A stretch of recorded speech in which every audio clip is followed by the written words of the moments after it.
Hey everybody, welcome back to TheEndStep. This is Matt Orfanello here with Eric Dupuis. I'm really excited to be back for this. This is our best variety of lists we've ever had in these 4 rounds of coverage. Yeah, this is very exciting. Round one, we're seeing something that you wouldn't think would be too common, or at least I don't think it's too common coming from Legacy. Goblin's Mirror in a Vintage tournament. Eric, do you really think Goblins is viable in Vintage? Well, I think it's definitely the best way to go for an unpowered deck. It has a lot of inherent synergy against the Shops list and the Dredge list.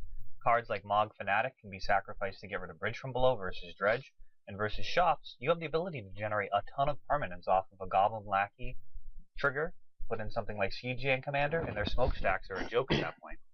So in Legacy, some common lines of play are turn 1 Aether Vial or turn 1 Lackey into a turn 2, either connect with Lackey and drop a Siege Gang, or,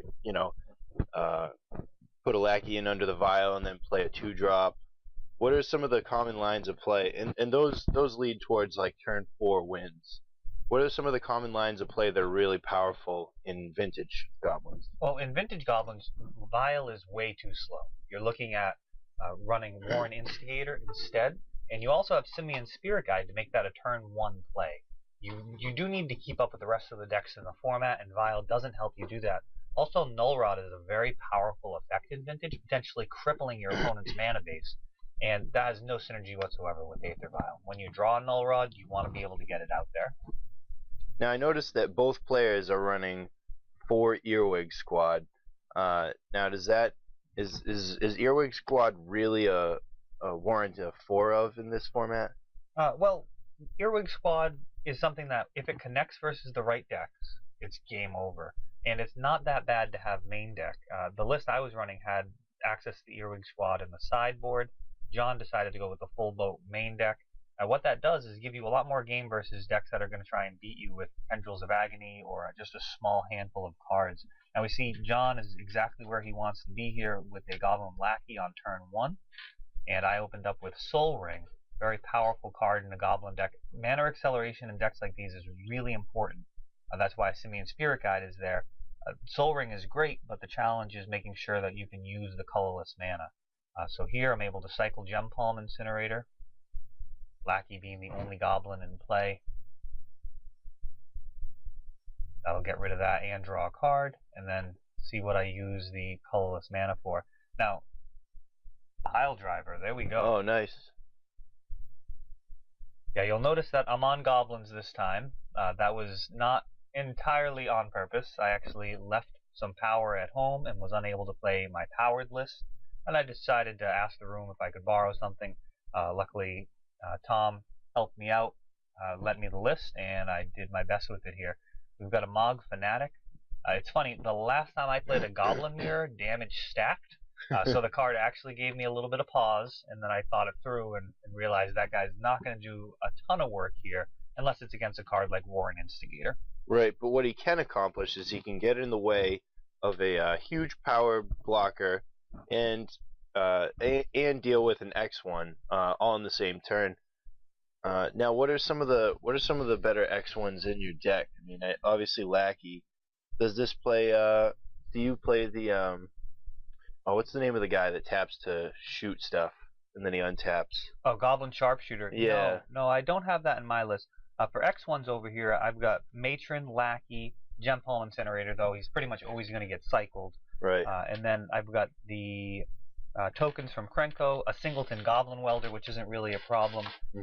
So yeah, he's not going to do a ton of work versus me, aside from, like you said, being a speed bump to try and stop a Pile Driver. Okay. So it looks like you're getting in and he's choosing not to block because he wouldn't be able to trade with anybody. Yeah, he'll be able to block a much bigger Pile Driver later on. There's no doubt about that. Now he's swinging back for 1.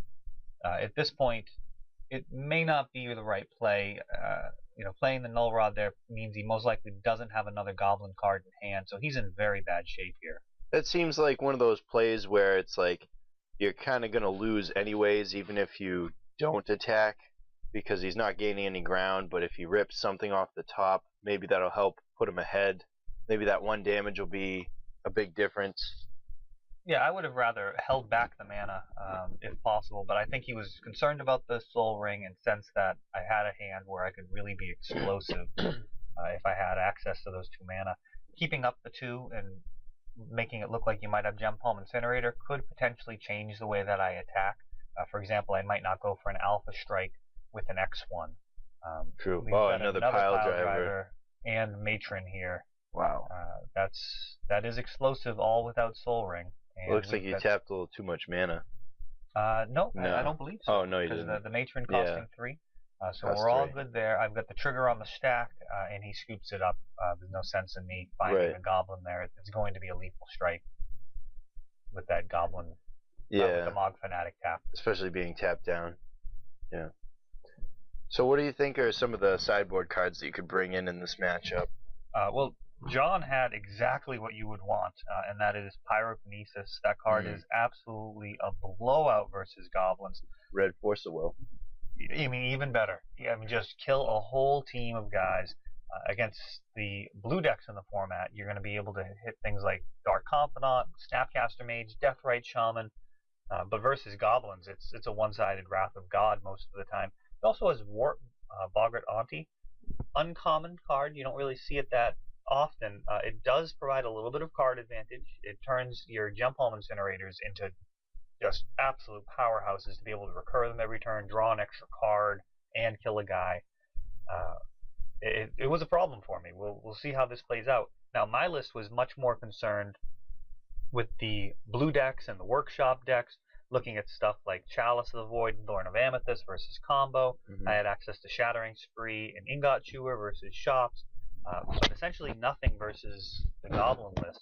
So what I did is I took out my 4 main deck Grafdigger's Cages and just brought in some more bodies in the form of Ingot Chewer and Earwig Squad, because they're better than a total blank. Earwig Squad is really, really bad here, but I mean, worst case scenario, he's dead. Best case scenario, he's a 3/3 for 5. I'll take it over a card that's dead every Over a single time. Grafdigger's Cage, definitely. Makes a lot of sense. So how impactful do you think being on the play is going to be in this matchup for John? Well, I guess it depends. There are hands with goblins where you can really have a control-ish build based around card advantage, and then being on the play isn't the all-end-all. But you know, the hands where you have to connect with the turn 1 lackey, you really want to be on the play. Right. Your Gem Palm Incinerators are only going to be able to clear the way for so long to make that critical hit. The more bodies that are in the way, the worse off you get. Now I noticed there's no Siege Gang Commander. No, he pretty well tops out an Earwig Squad in his build, and that's totally reasonable. It's a 5/3 body. It brings a lot of pain, but also the ability to completely swing the combo matchup is everything there. And Siege Gang doesn't do that. Now, Siege Gang is absolutely amazing versus shops, but I think John correctly predicted that there wouldn't be as much shops as, you know, Storm, Blue Decks, Oath, and even against Oath, Earwig Squad gives you a chance after they resolve the Oath, because you can get rid of all of their Oath targets and their Yawgmoth will potentially. If they only want 2 Bristlebrands and the Yawg will, you're in really good shape there. That's an interesting point. Now, a lot of I noticed over the past couple of videos, a lot of control decks will play like 1 Blightsteel Colossus, 1 Time Vault, 1 Jace, and it seems like if you can connect and get all those out of the way, I don't think they have the ability to win the game. Yeah, it's very difficult. The Grixis list that I've been running, I have come back from those type of scenarios, but that's on the back of Lightning Bolts and Snapcaster Mages. Right. That can be very, very damaging versus the Goblin player. So there's the 2 different lines there. When you're looking at the Lightning Bolt versus Earwig Squad trade, I mean, I'll take it. Certainly, I'd rather not have him get rid of my better win conditions, but at least I have the answers for him. Now, a lot of control decks don't have the answers to Earwig, or if they're running Swords to Plowshares, they get into this race situation, and then they have to give you back 5 life, and that's problematic. So here we go. Let's see what kind of hands we have here. I think John is going to be looking for an explosive hand on the play. We'll see if he's willing to mulligan for it. So far I see a Matron, a Tinkerer, Lackey, Instigator, or an Instigator. Now that's an interesting card because I remember toying around with it in Legacy and thinking that it wasn't really going to make the cut. Yeah, it competes with Aether Vial in Legacy, and in Vintage, Aether Vial simply isn't good enough. Plus, we also have the Simian Spirit Guide, so it's a turn 1 play a lot of the time. We've got the dueling Goblin Lackeys. Now, my hand is fairly controlling here. I don't think I have any Goblins that I'd be too excited to put in off the Lackey. I've got mostly Disruption, so I'm going to be willing to trade here, hoping to slow John down. I've got a lot of mana. I'm hoping to draw into some of the more powerful cards in my Goblin list. This list was running stuff like Kiki Jiki, Siege Gang Commander, Krenko, and any Matron would allow me to go get those. So there were a lot of cards that are just trumps to the mirror there. We've got the Warren Instigator. I'm going to have an answer for that. I think I actually have a choice of answers. We'll see if he follows it up with anything else, and we'll just bolt to get it out of the way. Now, Lightning Bolt is also a little bit of a concession versus Workshops in the fact that it gets rid of Lodestone Golem. That's why you see that instead of the full boat of Warren, instead of the full boat of Gem Palm Incinerators in my list. Well, it's less conditional and it's less mana intensive. It's just not a goblin. Yes, yeah. The nice part about the Gem Palm Incinerator is it's not affected by the sphere effects, so later on in the game, it's way better than Lightning Bolt. But versus shops, you're not really going for an end game like that. You really want to make sure that they don't get to the point. Oh, here we go. We've got another Lackey. So this could start to become a problem. If he's just got a lot of bodies, a reactive hand is not going to be good enough. I see Simian Spirit Guide in my hand. That could allow me to power something out. Or it could just become a blocker. That's Simian Spirit Guide. That's what's going on here. It's actually a nice part about the Simian Spirit Guide in Goblins is this isn't a very good scenario, but there are plenty of times where you're really happy it's not like a Mox Pearl. You really want your red mana all the time, and he certainly allows for that. So we've got 3 Goblins in play. John gets to draw a card. Looks like he's going to connect with a Lackey, and let's see what he decides to put into play. And a War Chief. War Chief. That's gonna clear the road to set up for a lethal alpha strike in very few turns. War Chief is one of the best cards in the deck. It's the giving everything haste is unbelievably good, and making everything cost 1 less. I mean, it's just everything a Goblin deck would really want. And now this turn he has a Goblin Matron, and I can't tell what the other card is. But I mean, the Matron's going to give him access to really whatever he needs. Maybe a Pile Driver, maybe another Gem Palm Incinerator to get rid of your Simian Spirit Guide. Yeah, it's however he wants to play it here. I mean, all his guys have haste. He can go get a Pile Driver and run it out and connect for a massive amount of damage, trading with the Simian Spirit Guide. And he has the Skirt Prospector in play, so pretty much he can afford anything he goes and gets right now. Absolutely. And I'm not putting any pressure on him, so he could just find, in his mind, the most powerful card and run it out next turn. It's not like I'm showing an Alpha Strike back. Best case scenario, even if I went, War Chief, Pile Driver, I mean, he's got plenty of blockers. It's really not that threatening. We'll see what he goes with here. He's looking at War or Ringleader. Now, you'll notice the list that I'm running doesn't run Ringleader. It's definitely not a 4-of in Vintage. You have a lot of disruption. Main deck, I have stuff like Grafdigger's Cage. John has access to stuff like Mental Misstep. You really need to be hitting a serious number of goblins when you play Ringleader for that amount of mana. And something like War is a card quality and card advantage engine, but it's not as conditional. Right.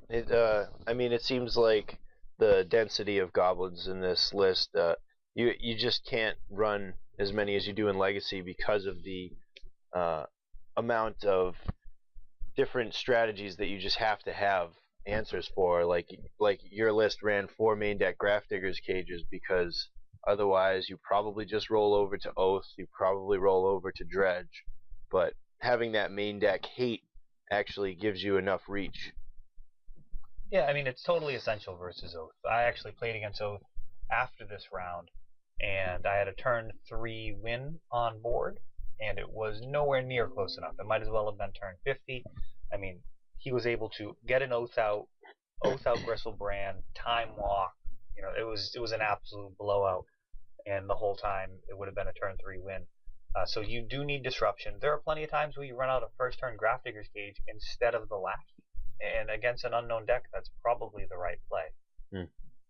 The cage is going to disrupt them, and what Goblins does is it puts out disruption, and then it quickly seals the deal. And I think a lot of people who don't play Vintage may kind of get that backwards, where they think, oh, well, I'll set the clock, end the game as quickly as possible, and then while I'm doing that, I'll kind of disrupt them a little bit.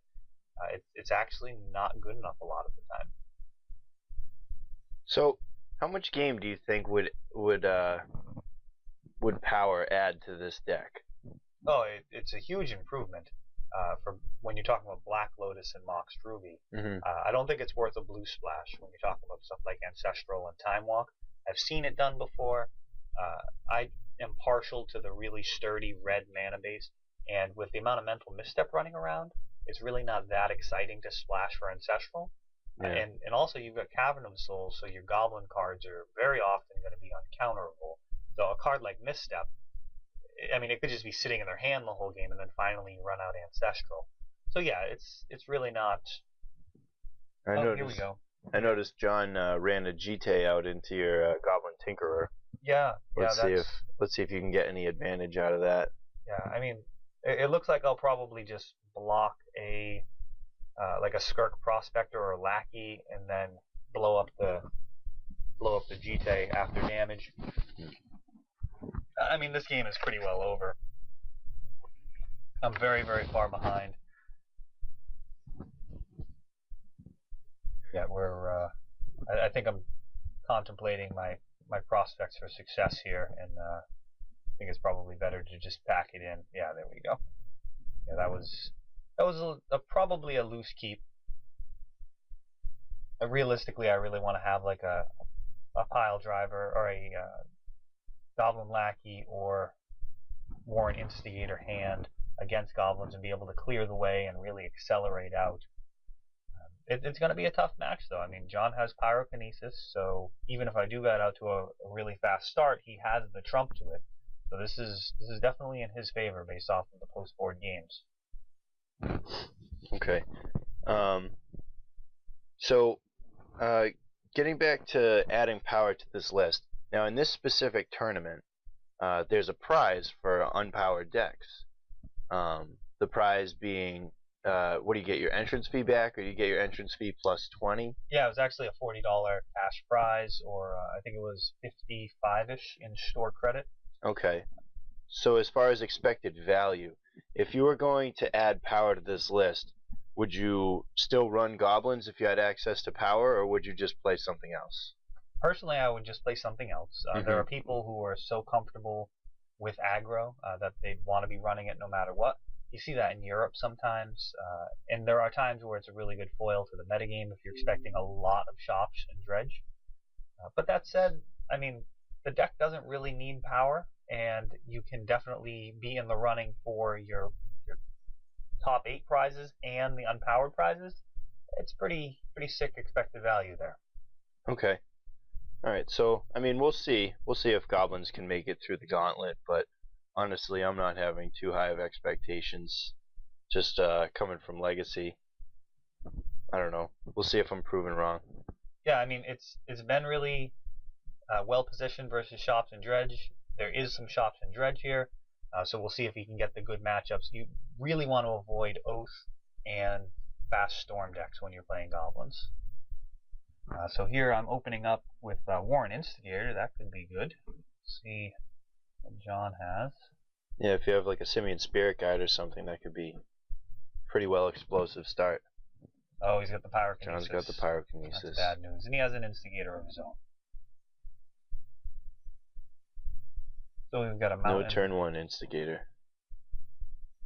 And he's got a Fetch. Now, my list doesn't have Fetch lands, and that has a lot to do with the fact that it doesn't run the ringleaders. Unlike the Legacy builds where you want to thin out, 2 or 3 mountains before you even get to casting ringleader, this build recognizes that Stifle is an actual card. The life loss really doesn't have any justification because just thinning the deck out by 1 card really isn't worth it. It's almost like the merfolk builds in Legacy that don't run any fetch lands. It's just not really worth the downside. Yeah, well, I mean, if you don't play any cards, like you said, Ringleader, but when you talk about not being able to get advantage off fetch lands, I automatically think Brainstorm. And obviously, you're a mono red deck. Do you even splash black or any colors? My build doesn't. Mine was mono red. Now John's used the Cavern of Souls for the Earwig squad. I mean, mine has the Earwig squad as well, to be fair. But that's almost entirely a Cavern of Souls maneuver. And then on his end, he has the fetch lands and 3 bad lands. So he's very dedicated to that splash. He could actually run stuff like Thoughtseize. Right, and I noticed he didn't. The only other black card he ran was the Wart Boggart Auntie. And I mean, that last game it seemed to get him some considerable advantage, recurring the Gem Palm Incinerator. Yeah, that was a pretty much unwinnable situation from there. The nice thing about John's list, the really clever thing here, is I think he recognized that not only was he going to try and win the tournament, but the important thing is making sure that you're definitely going to be the best unpowered player. And a lot of the time you're going to end up in the same bracket as those other unpowered decks. And his sideboard has a lot of power there with 4 Pyrokinesis and the War and the Jite. I mean, those are all cards that unpowered decks are going to have a really hard time with. Yeah, I mean, with that Wart in the last game, getting back the Gem Palm Incinerator, not only is it a removal spell every turn, but it replaces itself with the cycling, so he's actually generating a huge amount of card advantage, and at the same time, he's killing all of your relevant creatures because you didn't have anything that had a bigger backside than 3 in your list, I don't think, or is it 2? 3 with the Earwig squad. 3 with the Earwig squad. Yeah, there's no good way out of that. So here we're looking at a Worn Instigator and Mog Fanatic on his side. I've got plenty of mana. I'm tapping out for a Kiki-Jiki. Now this could be very good. Oh wow, is that a Kamigawa foil Kiki-Jiki? Yeah, the deck was beautiful. That is everything was gorgeous. Foil Mana Crypt. Yeah, foil Zenlands. I think there was only 1 non-foil Zenland in the deck. I've actually got called out on that by someone with a little bit of OCD. They're saying that would drive them absolutely nuts. I didn't even really notice. They were bugging out over it. I seem to draw it every game. So we've got the Cavern of Souls, which really is just mana fixing in this matchup. The only other possible interaction would be against the Gem Palm Incinerator doing tons of work. Yep. Versus Chalice of the Void. You could run out a Chalice at 1 and then shut off my lightning bolts, but then you'd still be able to run out your Mog Fanatic, Goblin Lackey, any of your 1-drops. Yeah, so John's going to get 2 triggers off this Worn Instigator. I'm interested to know why he left the Cavern of Souls open instead of a mountain. Oh, well, I guess if he puts in 2 War Chiefs, he could prowl in an Earwig squad. Yeah, I mean, that's definitely a possibility here. Let's see what else he has. We know he has the Earwig. 1 mana for a 5/3 is pretty savage. Not to mention, you get to peel away your... oh, so he's just going to put it in play. He's not going to prowl it. It seems like that's fine in this situation because you don't have any trump cards necessarily. Yeah, it's not like I'm going to tinker for Blightsteel and then Time Walk or do anything that's just going to end the game on the spot. Or even Pyrokinesis. I'd take it. At this point, if I had a Pyrokinesis, I could get rid of everything but the Earwig squad on his side of the table. Yeah, that's significant. I mean, but it's like you said, 5/3 is a big body, and shops recognize that. Looks like goblins did too. Yeah, I mean, it gets around right now things like Dark Confidant and Snapcaster Mage very effectively, being able to just attack right into them. So I've got 1 mana floating for a War Chief here. Let's see what I can do with the remaining mana, if anything. Maybe a Matron?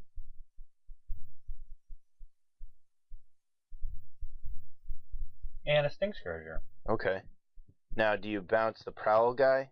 Yeah, I guess in this situation you do because you're not really worried about him taking anything specific, and it's the biggest body on the table. The hardest thing for him to recast.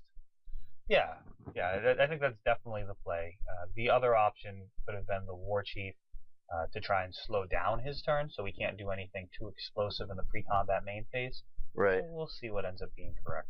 You can pretty much expect though that he doesn't have too many other goblins in play in his hand if he's putting down an Earwig squad, because he doesn't get the prowl advantage, and it seems like he would probably rather put, things like Matron or another War Chief or even Pile Driver. Oh, well, there goes the team, and now he's cleared the way to not only play something else and get in with haste damage, but he can probably put up to three to four goblins into play this turn, depending on how many he has in his hand. He could dump his whole hand. Yeah, so he's going to be able to come across for 5 and put down at least the one Earwig squad.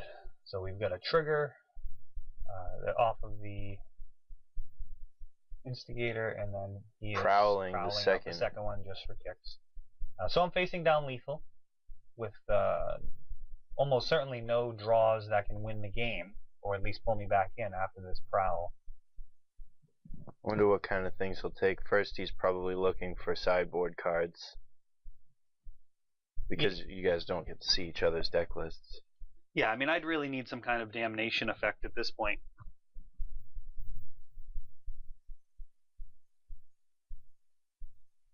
Krenko seems like a fine choice. Now, does Krenko say make a token for each goblin in play, or each goblin you control? Each goblin you control. Okay. Yeah, that would be a little bit too savage. So he's taking your removal and things that'll clutter up your side of the board. Yeah, I believe I had a siege gang in there, which would have been a totally reasonable thing to take. Right. Yeah, this is very bad. 2 5/3s. It's a serious body. There's just there's too much to make up here. We'll see what happens with this Mana Crypt roll, but going with 11 or 8 life. Yeah, lose the roll, go to 8. I mean, there's very little here that could possibly save me.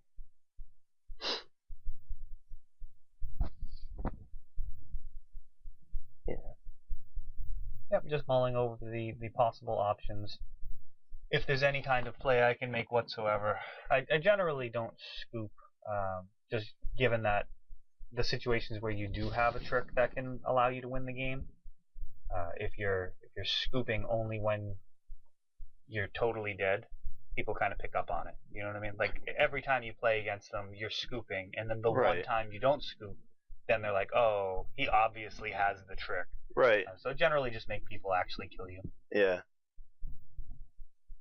Is that a... It was a Goblin Welder, was probably the card that caught your eye there. Oh, was it foil, or...? It was the Judge promo. There's a Judge promo Goblin Welder? There is. That's part of the reason the value tanked on the Urza's Legacy ones. Yeah, they Judge promoted it out with the new border. I remember when I was a kid, that Goblin Welder was just like the coolest foil card I think I'd ever seen. Yeah, Welder was the boss back in the day. Well, I mean, so that's the end of this round. I'd like to thank Dave at Scholars for holding this tournament. Without Dave, none of this would be possible. And I'd like to thank TheEndStep for allowing me to do this coverage and taking the time to really get this this video going. And we'll see you in round 2.